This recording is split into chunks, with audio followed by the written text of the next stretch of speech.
The city never truly slept, but it had its moments of stillness, fleeting seconds when even New York's chaos seemed to hold its breath. On one of those rare quiet mornings, Amelia Hart sat by the window of Kowloon. Her laptop was open, but her mind was miles away. At 27, she was a freelance designer with a quiet confidence, but also a softness that came from believing just a little too deeply in love stories. She wasn't waiting for anyone in particular. At least, that's the story she told herself every morning as she ordered her coffee. Then he walked in. Daniel Reed. He wasn't supposed to change her life. He was just another client, a polished marketing director from a big ad firm. He needed a freelance designer for a new campaign, and Amelia's portfolio had caught his eye. He was polite, professional, and had an easy charm that didn't feel forced. As he gestured, his wedding ring glinted under the cafe lights. Amelia tried not to notice it, pushing the thought aside. This was just work. For weeks,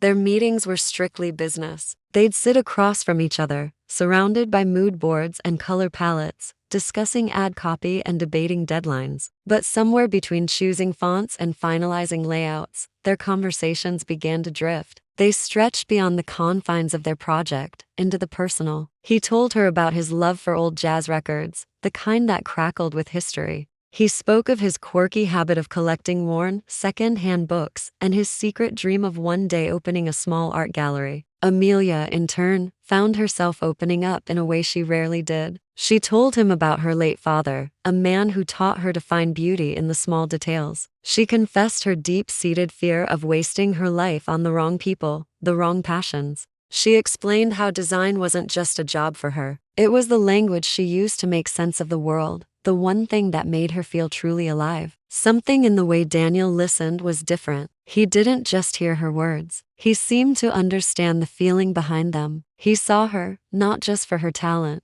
but for the person she was underneath. He saw her heart. One evening, after another long meeting bled into a late dinner, he walked her to the subway station. The city lights blurred into a soft, romantic haze around them. When they reached the corner, a silence fell between them. It wasn't awkward. It was heavy with all the things they shouldn't say, all the feelings they shouldn't feel. Amelia, he said, his voice quiet, almost a whisper against the city's hum. It was thick with an emotion he had no right to have. You make me forget I'm supposed to have boundaries. That was her cue. She could have turned and walked away. She could have reminded him of his wife, of the vows he'd made. It would have been the right thing to do. But in that moment, under the glow of the streetlights, right and wrong felt like distant concepts. Instead, she looked at him and whispered, "Then don't." That night, the invisible line they had so carefully maintained was crossed. Their first kiss was hesitant, tinged with guilt, but it burned with a feeling that felt more honest than anything either of them had known in a long time. It felt like truth.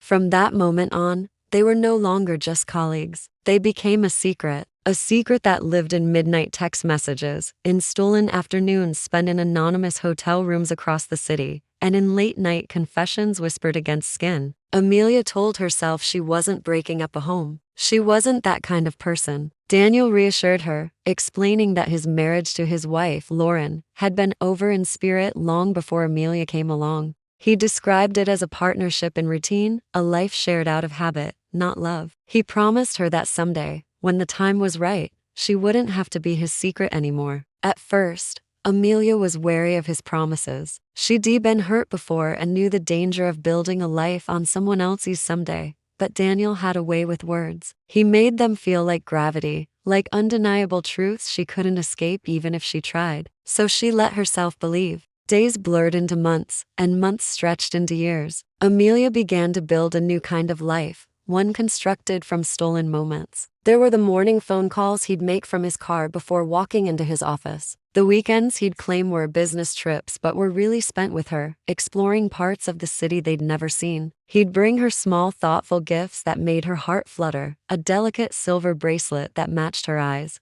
a vintage book with a personal note hidden between the pages, a candid photograph of them laughing, a moment of pure joy frozen in time. To the outside world, she was still single Amelia, the talented and independent designer. But to him, in their hidden world, she was everything he couldn't say out loud. There were nights she'd lie awake, staring at her ceiling, her mind racing. She'd wonder what their love would look like if it didn't have to hide in the shadows. What would it be like to hold his hand while walking through Central Park on a sunny afternoon? For her friends to finally know the name of the man who made her smile so much? What would it feel like if their love could be lived, not just whispered? But then he would call, his voice warm and familiar, and all her doubts would dissolve. "You're the only one who really sees me," he'd tell her. "The only one who makes me feel like I'm still alive." And she believed him, because when he looked at her, she felt seen, she felt chosen, she felt infinite. By the end of their first year together, she had mastered the art of living in fragments. She learned to accept pieces of love that weren't whole but felt like enough to sustain her. By the second year,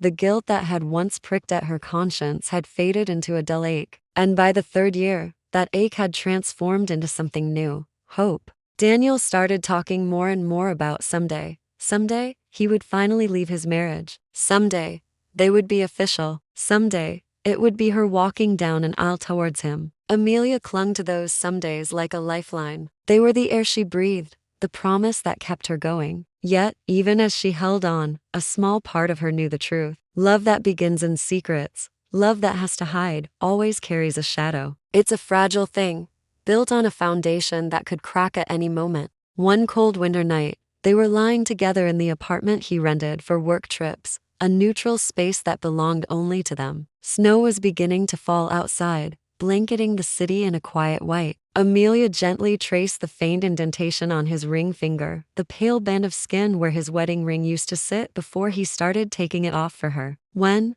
she whispered into the stillness of the room. The question was small, but it held the weight of 3 years of waiting. He hesitated for just a second, a pause that felt longer than it was. "Soon," he said softly, pulling her closer. "I promise. Just trust me." And she did. She had to, because for Amelia, love had always been an act of faith. And Daniel, despite all the complications, despite the forbidden nature of their beginning, felt like a prayer she couldn't stop saying. Outside, the city buzzed on with its relentless energy, cars honking, distant sirens, people laughing as they hurried through the falling snow. Inside, two souls loved each other in silence, holding on to the fiction that tomorrow would make everything right. But New York is a city of illusions. Its bright lights can blind you, and its beautiful dreams can shatter just as easily as they shine. And though Amelia didn't know it yet, her love story, built on a foundation of hope and hunger, was already standing on borrowed time.